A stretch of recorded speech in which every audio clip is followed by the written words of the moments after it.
When I unfolded that small, crumpled piece of paper, I had no idea I was holding my own lifeline at it first. It didn't look important.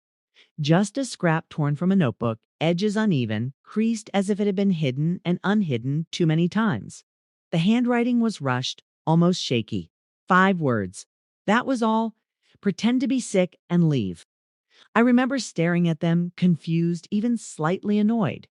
In that moment, my mind was full of checklists and schedules, not fear. The brunch, the guests, the image we had to maintain.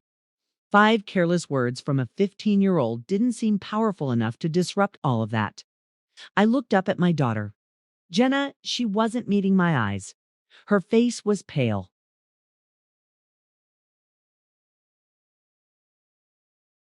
Her hands were clenched at her sides, knuckles white. Unfiltered fear, and something else I couldn't immediately name. Desperation. Jenna, I whispered, lowering my voice instinctively. What is this? She shook her head slightly, just once, a silent plea. Her eyes locked onto mine, wide and glossy, begging me to understand without explanation. Mom, she murmured, so softly I almost didn't hear it. You have to trust me. Trust her. Those words echoed in my mind as the house around us hummed with normal life. The clink of dishes from the kitchen, the distant sound of Richard moving around downstairs, adjusting things, preparing to play the perfect host. Everything felt ordinary. Too ordinary. Our home sat in a quiet suburb of Chicago, the kind of neighborhood people dreamed of. Neatly trimmed lawns, wide driveways, smiling neighbors who waved but never really looked too closely. From the outside, our life looked settled, even enviable. I had been married to Richard Cooper for just over 2 years. Someone solid. Someone who could help rebuild the life my daughter had lost. Richard had seemed like that man. Successful, polished, calm. He spoke about the future in confident, reassuring tones. He insisted on order, on appearances, on doing things the right way.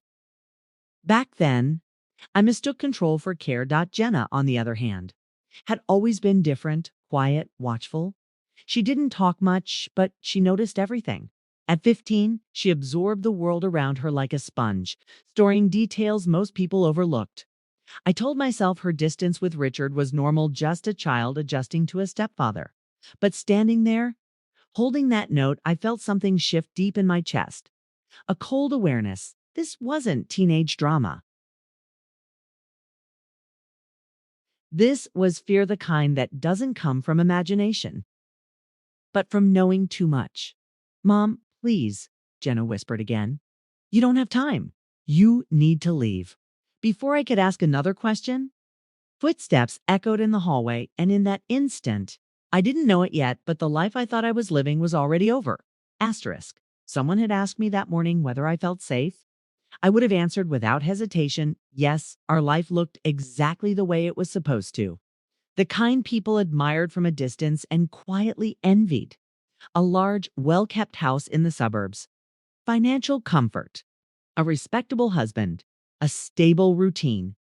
After everything Jenna and I had been through, I believed we had finally landed on solid ground. Richard made sure of that image. He cared deeply about how things appeared, how we dressed, how we spoke, how others perceived us. He believed presentation was power. Even at home, he was always impeccably put together, as if the world might walk through the door at any moment. That morning, he was hosting a brunch for several business partners. A casual gathering, he called it, though nothing about it felt casual to me. I had spent the entire week preparing, planning the menu, polishing the house, making sure everything reflected the kind of life Richard wanted others to see. A successful man, a supportive wife, a well-adjusted family. I told myself this was normal, that marriages required effort, that appearances mattered in the professional world. I ignored how often his expectations became commands, how praise only came when I did exactly what he wanted in my mind. I justified everything. I had met Richard not long after my divorce. Jenna's biological father had drifted out of our lives slowly, painfully, leaving behind silence where love should have been. I was exhausted emotionally, financially, mentally. Richard stepped into that void with confidence and certainty.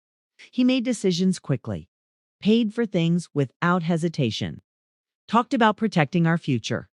He insisted we combine finances like a real family, encouraged me to sell my parents' old apartment after they passed, saying the money would help us build something better. At the time, it sounded practical, responsible, loving. Jenna never fully warmed up to him, though. She was polite, never rude, but she kept her distance. I told myself it was grief. Adolescence, loyalty to her biological father, all reasonable explanations. Looking back now, I realized something chilling. She wasn't distant, she was observant. That morning, while I stood in the kitchen assembling a salad, I remember thinking how peaceful everything felt. Sunlight streamed through the windows. Soft music played in the background. The house smelled like fresh bread and coffee. It felt safe. I didn't notice how. Often Richard checked his watch. I didn't. Questioned why he insisted I stay close to him. Once the guests arrived, I didn't hear the warning bells when his smile never quite reached his eyes. When Jenna stepped into the kitchen, pale and trembling, it felt like a disruption and inconvenience in a carefully controlled moment. I almost dismissed her concern entirely. That's the part that haunts me most. Danger doesn't always announce itself with chaos. Sometimes it hides behind perfection.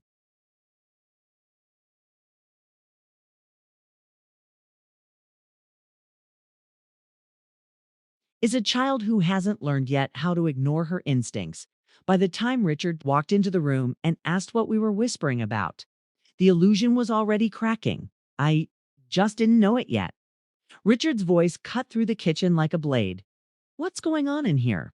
He said it lightly, almost playfully, but his eyes told a different story. They moved from Jenna to me, sharp and calculating, as if measuring how much damage had already been done.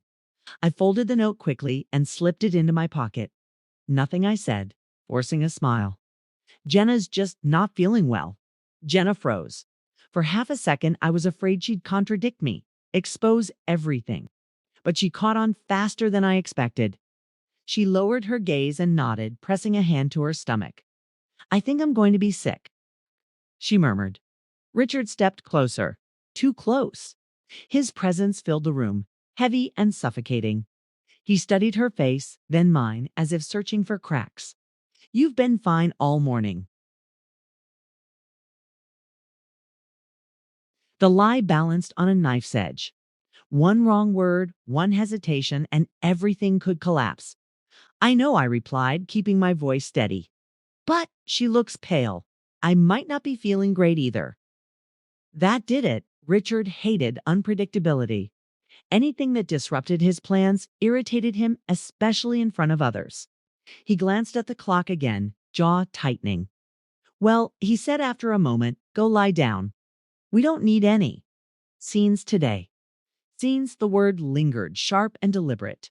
Jenna didn't move. Her eyes flicked to me, silently asking if it was okay.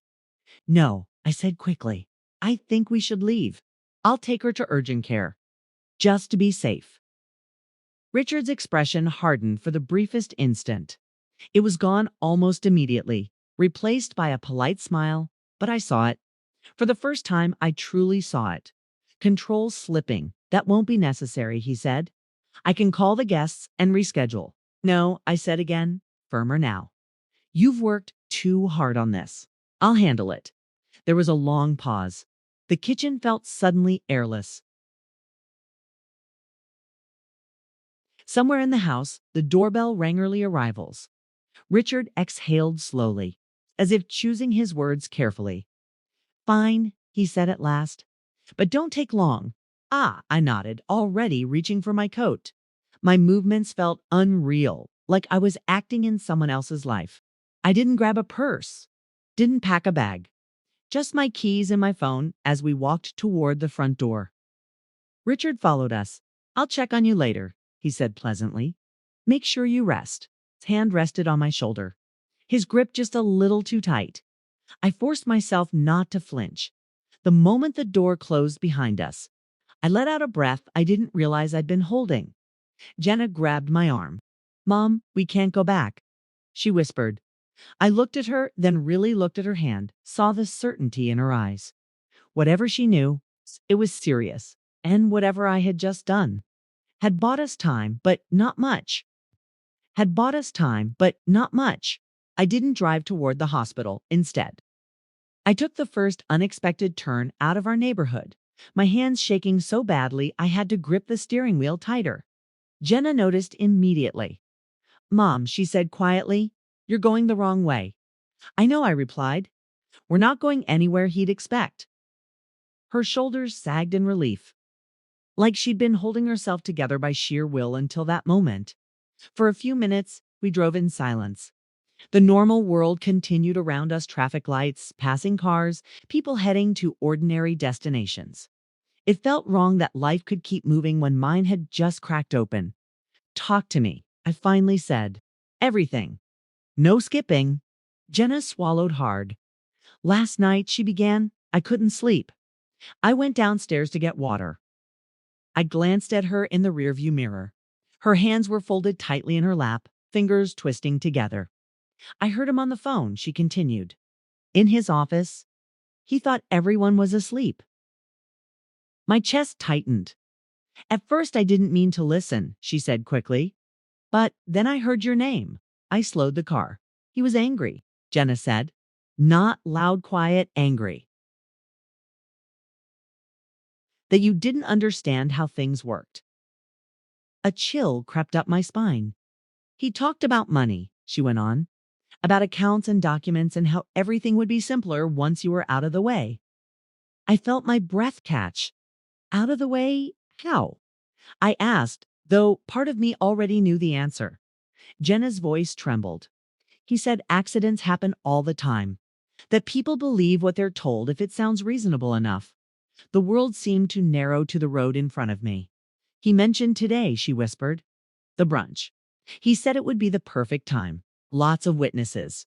A clean story. My stomach turned violently. That's why I wrote the note, she said, tears finally spilling over. I didn't know how else to warn you. I was scared he'd hear me. I pulled into an empty parking lot and stopped the car. For a long moment, neither of us spoke. The truth sat between us. Heavy and undeniable, dot. All the things I had brushed off, dot, all the moments I had rationalized. They rearranged themselves into something terrifyingly clear. He wasn't just controlling. He wasn't just manipulative. He was planning to erase me. I reached for Jenna and pulled her into my arms. She shook against me, sobbing silently. You did the right thing, I whispered into her hair. You saved my life. But even as I said it, another realization settled in. Richard would know soon, and when he realized we weren't coming back, he wouldn't stay calm for long. Asterisk, my phone buzzed before I even started the engine again. Richard, I stared at the screen, my pulse roaring in my ears. For a second, I considered ignoring it, but I knew better. Silence would only accelerate his suspicion, I answered. Are you at the clinic? He asked smoothly. Yes, I lied, forcing calm into my voice. They're running a few tests. There was a pause. I could almost hear him thinking. Send me the location, he said. I'll come by after the guests leave. My grip tightened on the phone. They're strict about visitors, I replied. I'll call you when we're done. Another pause longer this time. I don't like being shut out, he said quietly. There it was. The edge beneath the polish. I know, I said. I'll explain everything later. When the call ended, my hands were shaking so badly I had to set the phone down. He knows, Jenna whispered. Not yet, I said, but he's close. I pulled back onto the road, driving without a destination, just distance. I turned off location sharing, disabled any apps he had insisted we install for safety. Each small action felt like cutting another invisible string. Then my phone buzzed again. A text this time. Where are you really? My chest tightened. Then another. You don't need to make this harder than it has to be. And then the third message appeared. Come home. We can talk. I didn't respond. Minutes passed. Then another notification lit up the screen. A photo. It was the front door of our house. Taken from inside. Jenna gasped. He's checking, she whispered. He knows we're not there.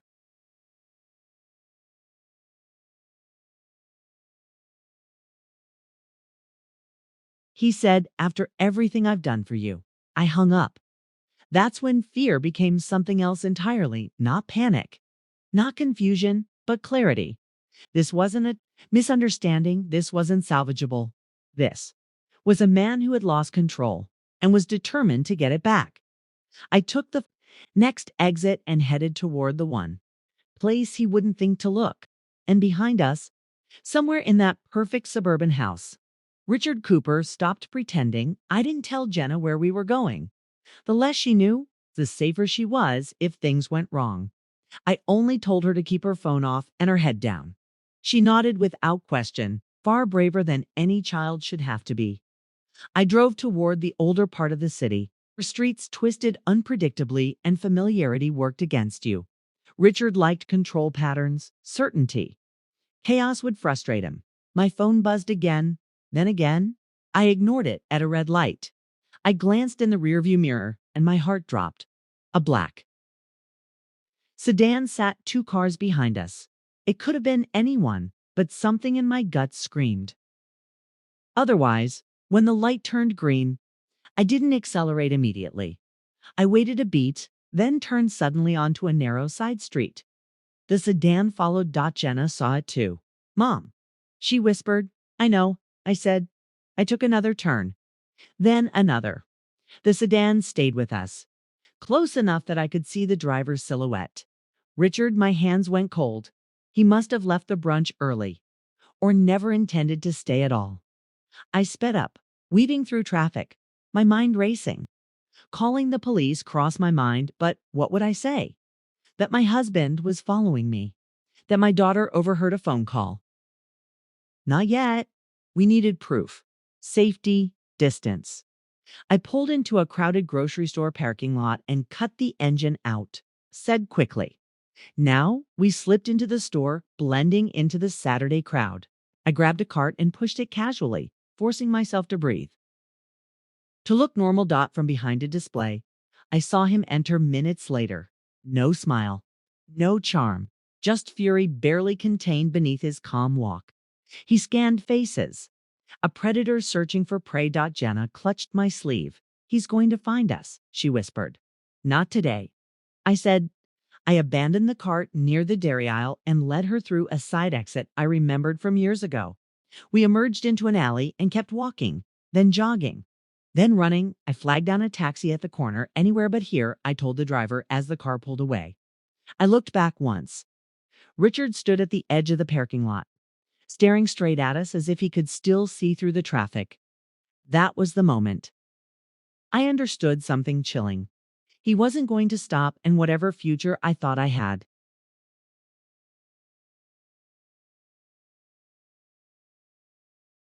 Struggling to stay awake, letters buzzing against the darkening sky. That was the point. I paid in cash. No names. No questions. Inside, the room smelled faintly of disinfectant and old carpet. The door locked with a dull click that didn't feel strong enough, but it was all we had. I dragged a chair under the handle anyway. Jenna sat on the edge of the bed, knees pulled to her chest. Is he going to find us? She asked. Not tonight, I said, hoping my voice sounded more certain than I felt. I turned off both our phones and wrapped them in towels and placed them in the bathroom sink. Paranoid? Maybe. Necessary. Absolutely. For the first time since morning. Silence settled around us. That's when the shaking started. My hands wouldn't stop. Neither would my thoughts. Every sound outside, the passing car, the footsteps, the distant siren felt like a threat. Jenna noticed and reached for me. I'm sorry, she said softly. If I hadn't gone downstairs. No, I said sharply, then gentler, pulling her into my arms. Remember that? She nodded, but the guilt lingered in her eyes. We didn't sleep much. Every time I closed my eyes, I saw Richard's face in the grocery store empty of warmth, stripped of all pretense. Sometime after midnight, I finally allowed myself to think beyond survival. Money, documents, proof. He had insisted on handling everything: bank accounts, insurance, legal paperwork. I realized with a sinking feeling how little I actually controlled. But I also realized something else. He wasn't as careful as he thought. The phone call Jenna overheard, the messages, the photo he sent. Those were cracks. Openings by morning. Fear had hardened into resolve. I wasn't just running anymore. I was preparing. And when the sun rose over that cheap motel parking lot, I made a silent promise to my daughter. We would not disappear quietly. We would not disappear quietly. Morning light crept through the thin curtains, dull and unforgiving. I hadn't slept, not really. My body was exhausted, but my mind had been working all night, piecing together what fear had scattered. Richard thought he controlled everything. That belief would be his weakness. While Jenna showered, I powered my phone back on. Dozens of missed calls. Messages ranging from concern to accusation to barely disguised threats. I didn't delete anything. I took screenshots, saved voicemails, forwarded everything to an email account Richard didn't know existed, one I had created years ago and barely used. Back then, it felt unnecessary. Now it felt like foresight. When Jenna returned, wrapped in a towel, I told her what I was doing. "You're building proof," she said quietly. "Yes," I replied, "in case we need it." So we packed quickly and left before checkout time. I didn't want patterns. I didn't want cameras catching us staying too long in one place. Our next stop was a public library. It was safe, neutral, anonymous. While Jenna sat at a table pretending to read, I logged into every account I could remember. I found things I wasn't supposed to see: accounts opened in my name that I didn't recognize, insurance policies I had never reviewed closely, documents that suddenly looked far more dangerous in context. One file stopped me cold: a life insurance policy. My name was on it. The beneficiary was Richard. And the payout was enough to erase every financial problem he had ever complained about. My hands went numb. This wasn't paranoia. This was planning. I printed everything: policies, statements, emails. I saved digital copies to a flash drive I bought at the checkout desk with cash. When I looked up, Jenna was watching me. "He really meant it," she said. "Yes," I replied. "And now we can prove it." As we left the library, I felt something unfamiliar settle in my chest. Power. For the first time since I unfolded that crumpled note, I wasn't just reacting. I was preparing to end this on my terms. Asterisk, asterisk. Final chapter, the 5 words I will never forget. Asterisk. We didn't go home. Instead, we walked into a police station, not in a rush, not in panic, but with folders in my hands and my daughter standing tall beside me. The officer at the desk listened quietly as I spoke. I told him about the note, the phone call Jenna overheard, the messages, the photo, the insurance policy. I laid everything out piece by piece till the story stopped sounding unbelievable and started sounding inevitable. When I finished, he didn't question my fear. He nodded. Within hours, things moved faster than I expected. A restraining order, a formal investigation, a warrant for Richard's electronic devices, questions he couldn't charm his way out of. When they brought him in, he looked nothing like the man I married. No confidence, no calm smile, just rage barely restrained behind glass. He never looked at me. That was fine. I didn't need him to. The case took time. Months of waiting. Interviews, courtrooms that smelled like old paper and coffee. But evidence has a weight that lies don't. The policy, the recordings, the pattern of control, the timing he couldn't explain away. In the end, the truth stood on its own. Richard Cooper lost everything he tried to control, and we walked away with our lives. We moved, changed our names, Started over in a quieter place where no one knew our story. Jenna sleeps through the night now. She laughs more. She trusts her instincts and I listen when she speaks. Sometimes. Late at night, I think about that piece of paper. 5 words. Written in fear by a child who refused to stay silent, pretend to be sick, and leave. They weren't just a warning, they were a beginning. And because of them, we're still here. We're still here.